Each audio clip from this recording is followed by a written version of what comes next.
దేవుని కోసం బతుకుతానని చెప్పి మాట ఇచ్చిన వాడు దారి తప్పిపోతుంటే దేవుని నామానికి అవమానం కలుగుతుంది. చచ్చిపోయేదాకా ఒక్కటి మాట రాసి పెట్టుకోండి ప్రియులారా. పెద్దలైనా పిల్లలైనా యవ్వనస్తులైనా తల్లిదండ్రులైనా ఒక మాట మీ అక్కగానో చెల్లిగానో చిన్నబిడ్డలు మీకు తల్లిగానో చెప్తున్నా, మనం చచ్చిపోయే లోపు మన వల్ల మన తండ్రికి ఎప్పుడు చెడ్డ పేరు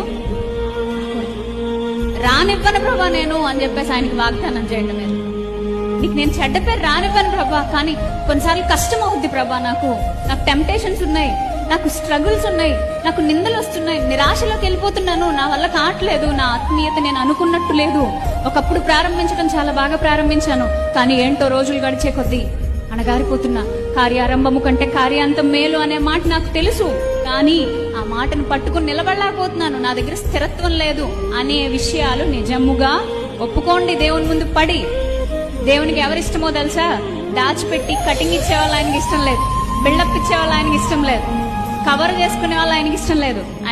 ఆయనకు ఒక్కరంటే చాలా ఇష్టం. ఎవరు వారు? అయ్యా ఆకాశము తట్టు కన్నులెత్తుటకైనా నాకు అర్హత లేదు ప్రభా, క్షమించవా, నేను పాపిని ప్రభా అని ఒప్పుకునే వాళ్ళు ఆయనకి ఇష్టం.